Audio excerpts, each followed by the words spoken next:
चौथी तिमाही के नतीजों का जो मौसम है वो लगभग खत्म होने की कगार पे खड़ा हुआ है।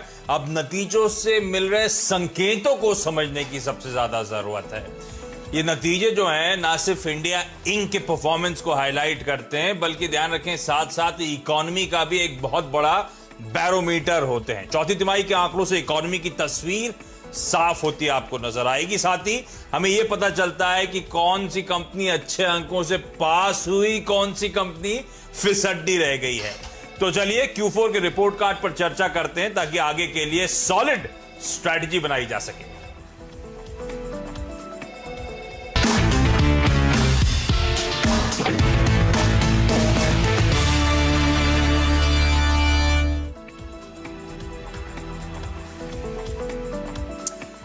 तो इस बार एक गड़बड़ है।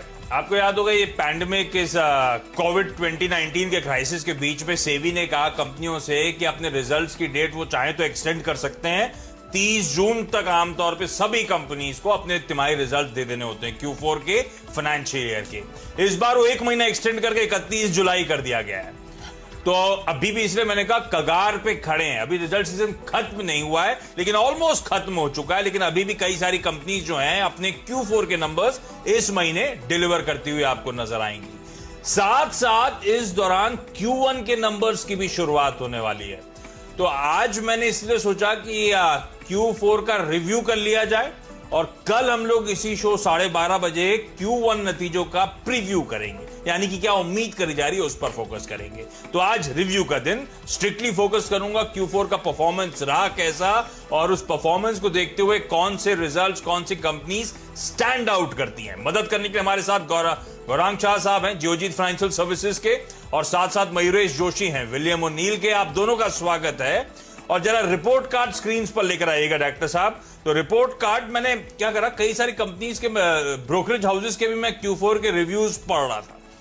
उन सब के हेडलाइंस पढ़ता हूं, उससे समझ में आ जाएगा आपको कि Q4 की परफॉर्मेंस दरअसल रही कैसे। एक ने कहा कोर अर्निंग्स में एक माइनर सेटबैक देखने को मिल रहा है। दूसरे ने कहा म्यूटेड एज एक्सपेक्टेड, कमजोर है और जैसी एक्सपेक्टेशन थी।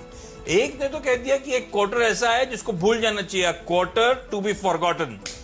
पर फैक्ट ये है कि सबको पता था कमजोरी रहने वाली है Q4 के आंकड़ों में, क्योंकि स्लोडाउन तो था ही था, प्लस वो जाते जाते पैंडेमिक और आखिरी में क्वार्टर के जाते जाते वो लॉकडाउन से हमें जूझना पड़ा था। तो ईयर ऑन ईयर पहले तो रिपोर्ट कार्ड लेकर आइएगा स्क्रीन पर। बिक्री 5%, इबिटा 4.8 पकड़ लीजिए 5%, पीबीटी में 28% और पैट में 20% का डिक्लाइन है। ये सारी वो निफ्टी 50 की कंपनी का कंसोलिडेटेड प्रदर्शन है। तो अक्रॉस द बोर्ड डिक्लाइन है, बिक्री 5% और मुनाफे में 20% का दबाव हमने Q4 में आता हुआ देखा है।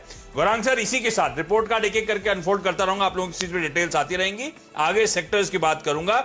लेकिन गौरांग सर, जिस क्वार्टर को हम लोग रिव्यू कर रहे हैं Q4, यानी कि जनवरी से मार्च का पीरियड, इसमें हमें पता था कि आखिरी में जाते जाते 24 तारीख को नेशन वाइड लॉकडाउन, तो सभी कंपनी से दिक्कतें झेली होंगी। ये जो एनालिस्ट एक्सपेक्टेशंस थी उसके ऊपर बेस थी। तो जो नंबर्स दरअसल आए, ओवरऑल इंडिया इंक का परफॉर्मेंस जो Q4 में देखने को मिला, उम्मीद पर कितना खरा उतरा, कितने वाकई डिसअपॉइंटेड हैं आप Q4 के परफॉर्मेंस से?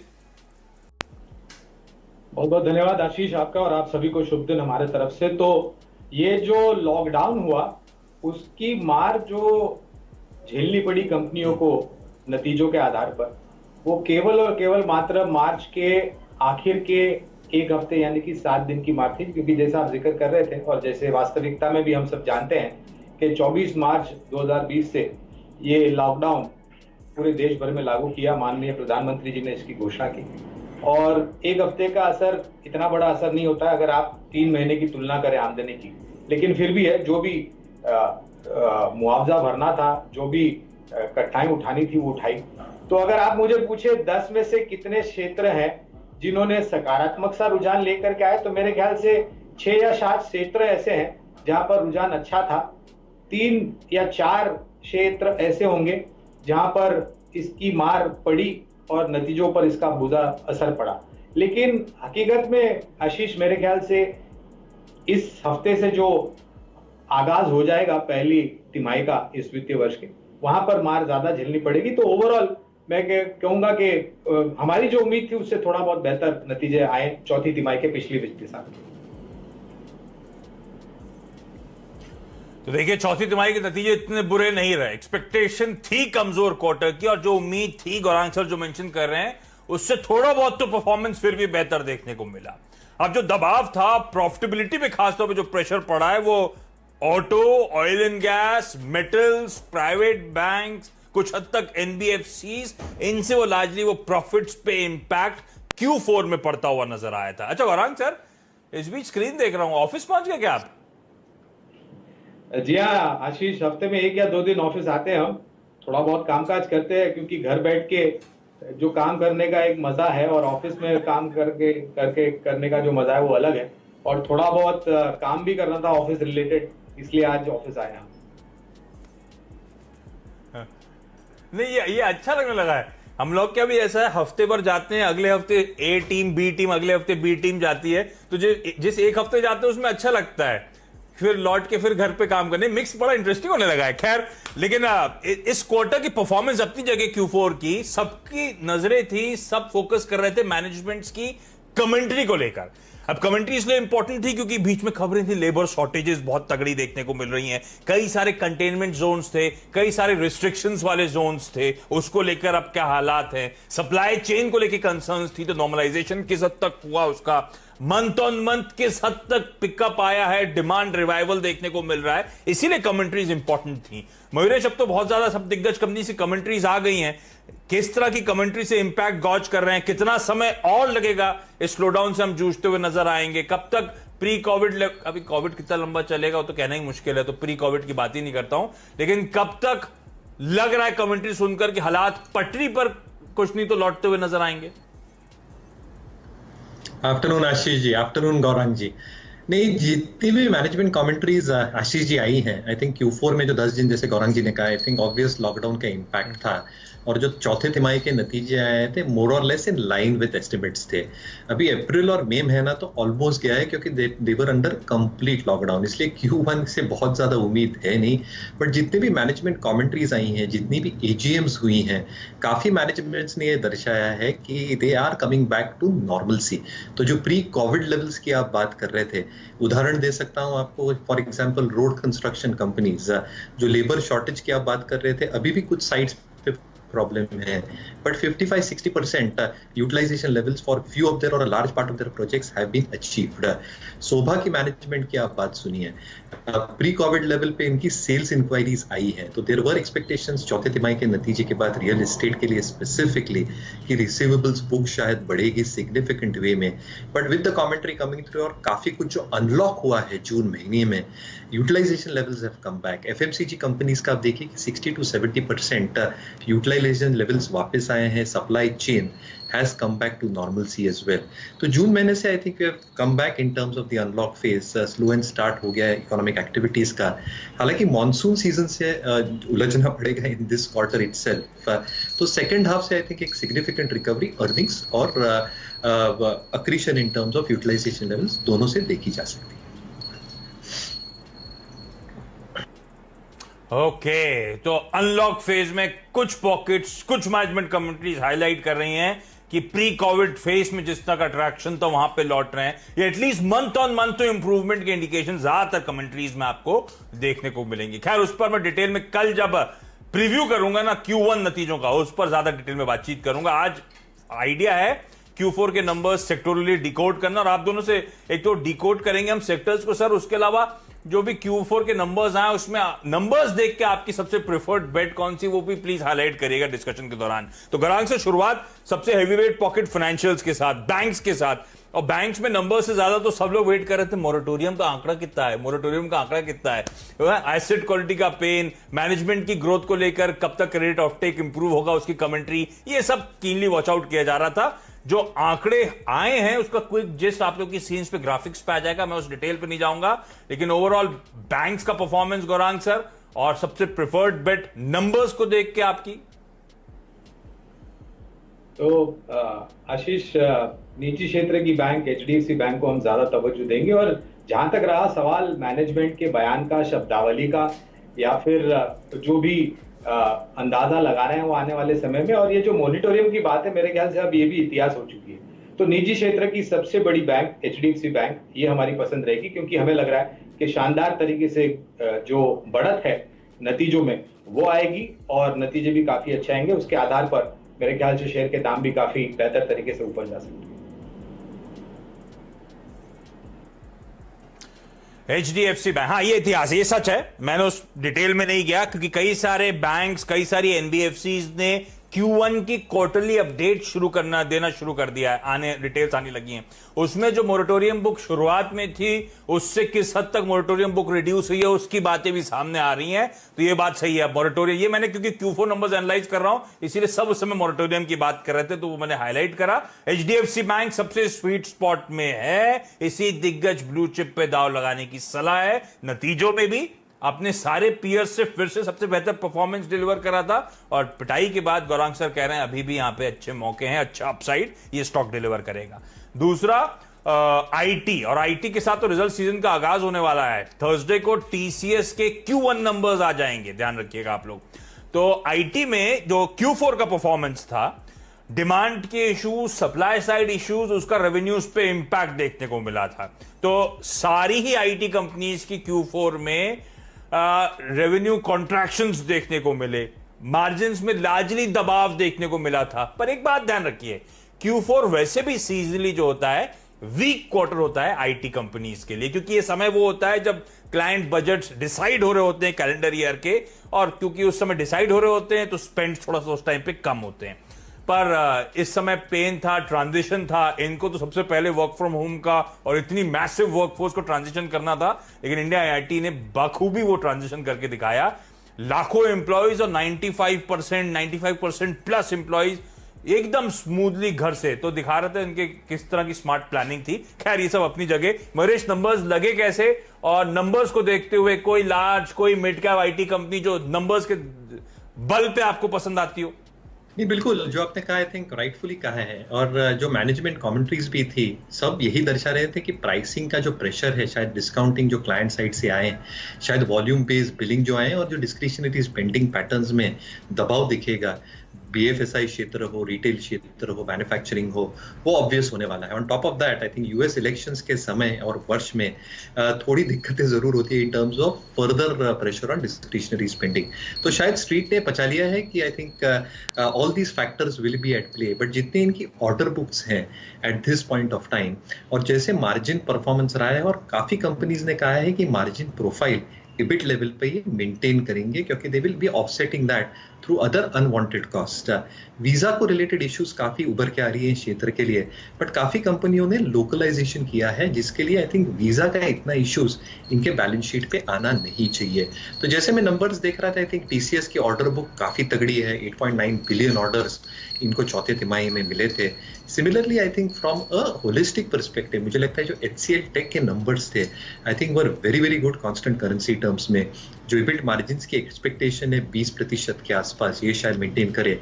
मोड 2 मोड 3 बिजनेसेस जो डिजिटल और अन्य बिजनेसेस हैं, IBM in mode 2 and mode 3 में जो नए टेक्नोलॉजी के बिजनेसेस हैं वो 35% कंट्रीब्यूट करते हैं, और वैल्यूएशन के लिहाज से अभी भी चीप है, which means into account and takes into consideration की जो कांस्टेंट करेंसी ग्रोथ है, ऑर्गेनिक एंड इनऑर्गेनिक 14 से 15% ग्रो करेगी, विच इज फार बेटर।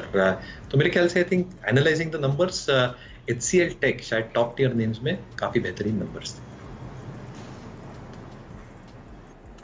बिल्कुल सही, और इस कंपनी ने मैसिव एक्विजिशंस करे, बहुत स्मार्टली डाइजेस्ट करा, और अब उन सब ऑर्गेनिक इनऑर्गेनिक इनिशिएटिव्स का देखिए क्या फायदा मिल रहा है। पिछले कई क्वार्टर से HCL टेक अपने पीयर्स से बेहतर नंबर्स डिलीवर कर रही है। Q4 में भी सिमिलर कहानी रिपीट होती हुई नजर आई। रिजल्ट्स के लिहाज से फंडामेंटली सबसे बेहतर पिक आप लोगों की स्क्रीन पे चमकती हुई इस पूरे स्पेस से HCL टेक्नोलॉजीज। लेकिन एक और इंटरेस्टिंग स्पेस थी, वो है FMCG की, और FMCG के आंकड़े आप लोगों की स्क्रीन पर आएंगे। रिजल्ट्स एक्सपेक्टेशंस थी कि थोड़ा सा म्यूटेड परफॉर्मेंस होगा, खैर वो तो हर सेक्टर को लेकर एक्सपेक्टेशंस थी, क्योंकि Q4 में हमने अनप्रेसिडेंटेड टाइम्स देखे हैं। खैर उस टाइम्स का ज्यादा इंपैक्ट तो Q1 में नजर आएगा, लेकिन रिजल्ट्स फिर भी बिलो एक्सपेक्टेशंस थे कोविड 2019 के इंपैक्ट के चलते। वॉल्यूम डीग्रोथ बहुत तगड़ी हुई कई कंपनीज की। गौरांग सर, जैसे आप कह रहे थे लास्ट क्वार्टर के सिर्फ मेयर एक हफ्ता 24 से लेकर 31 तक का लॉकडाउन था, लेकिन जिस तरह की वॉल्यूम डिग्रोथ थी, आप लोग का एनालिसिस क्या कहता है? ये शायद उस लॉकडाउन के बियॉन्ड थोड़ी सी वो डिमांड सॉफ्टनेस के भी इंडिकेशंस Q4 में ऑलरेडी आने शुरू हो गए थे क्या? और आपका प्रेफर्ड बेट कौन सा होगा FMCG स्पेस से? तो जिस तरीके से पाबंदी थी आशीष, जाहिर है कि आंकड़ों में आपको कमी दिखाई देगी, लेकिन ये भी एक हकीकत है कि लोग जरूरत से ज्यादा चीजें खरीद रहे थे क्योंकि उनको ये पता नहीं था, अनिश्चितता का माहौल था कि जरूरतमंद की जो चीजें होती रोजमर्रा जो हम और आप इस्तेमाल करते हैं, चाहे वो फिर गुसल खाना हो या फिर हमारे निजी जिंदगी में, तो वहां पर वो चीजें मिलेगी कि नहीं उसके लिए एक प्रश्न चिन्ह लगा था और लोग जरूरत से ज्यादा खरीद रहे थे।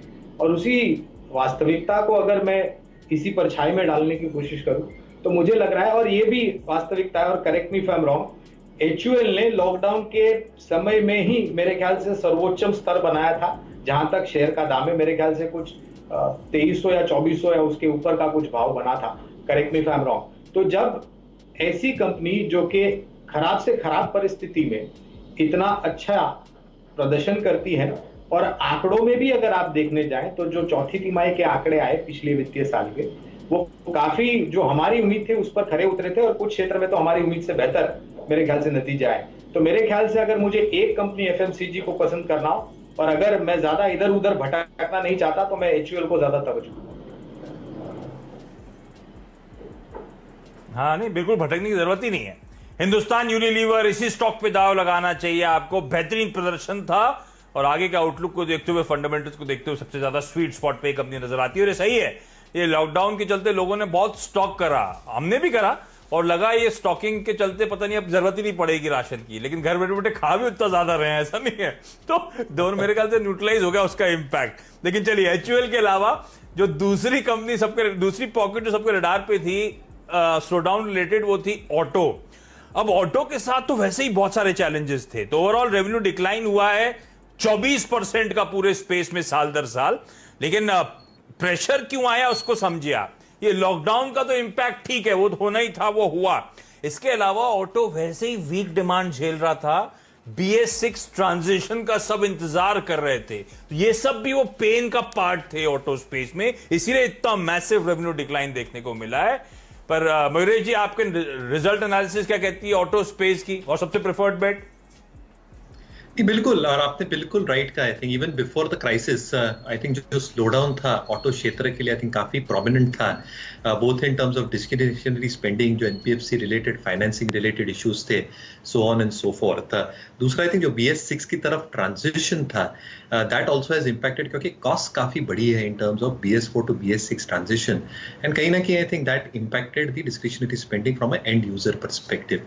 But because of this pandemic, Ashish ji, और आई थिंक जो एक सोशल डिस्टेंसिंग का एक महत्व उभर के आ रहा है, and the need to have your own private vehicle, मुझे लगता है with in the space itself जो बाय वॉच लिस्ट पे रहने चाहिए, वो रहने चाहिए two wheelers.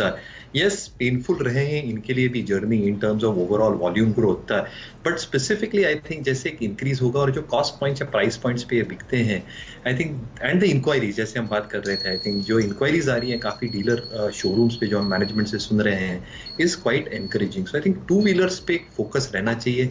Obviously rural focused hero MotoCorp है, क्योंकि जो रूरल इनिशिएटिव्स दी जा रही है सरकार की तरफ से, जो खरीफ के आई थिंक क्रॉप की सोइंग हुई है, जो राबी का आउटपुट आएगा, मेरे ख्याल से discretionary spending patterns will evolve towards two wheelers.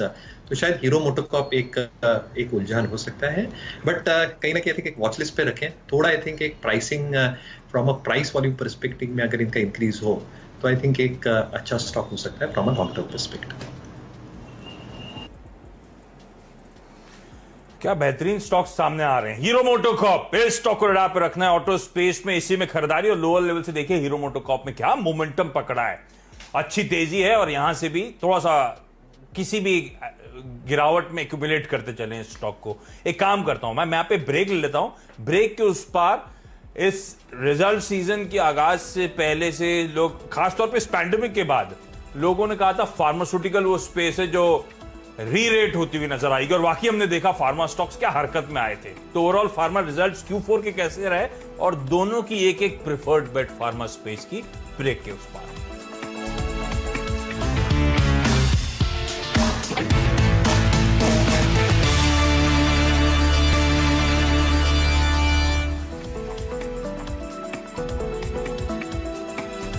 Break के बाद आपका स्वागत है। हम बात कर रहे हैं Q4 रिपोर्ट कार्ड की, यानी कि Q4 के नंबर्स, जनवरी से मार्च क्वार्टर के जो नंबर्स खत्म हुए हैं उसमें इंडिया का परफॉर्मेंस कैसा रहा और सबसे बेहतरीन कंपनी उस स्पेस में उस रिजल्ट्स के दम पर कौन सी नजर आती है। कई सारे सेक्टर्स डिस्कस करें और अब फार्मा स्पेस की बारी।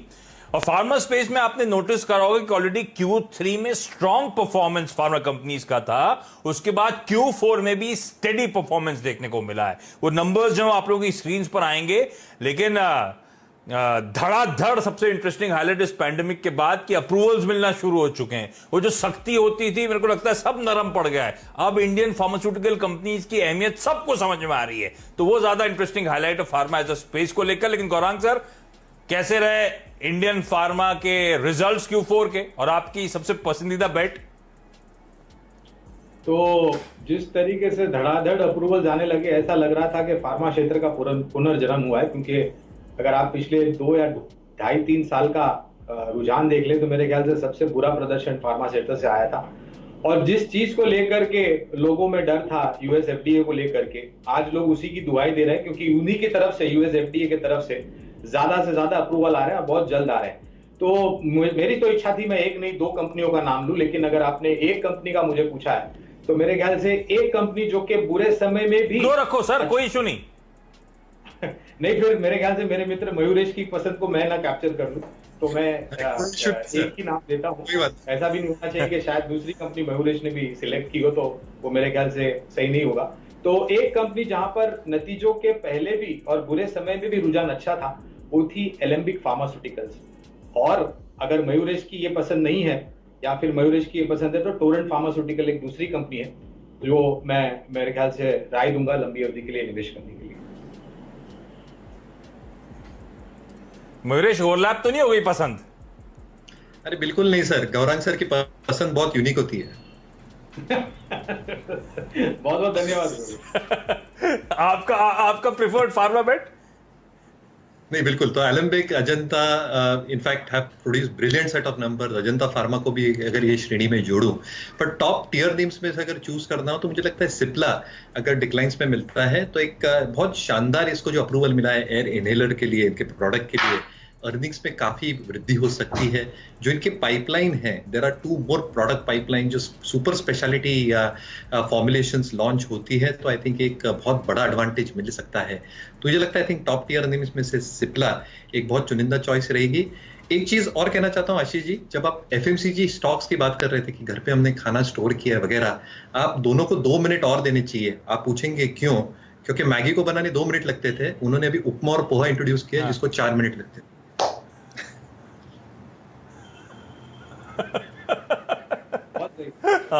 ठीक है, तो इंटरेस्टिंग। फार्मास्यूटिकल में कई सारे नाम सामने आ गए, Alembic, Torrent pharma, Ajanta pharma, Cipla, ये सब वो स्टॉक्स हैं जो फार्मा स्पेस में एक्सपर्ट्स को आते हैं पसंद। मयूरेश जी, गौरांग जी, आप दोनों का धन्यवाद Q4 के नंबर्स डिकोड करने, एनालाइज करने और बेहतरीन पिक्स देने के लिए। इस नोट पर आज की इस खास पेशकश में इतना ही।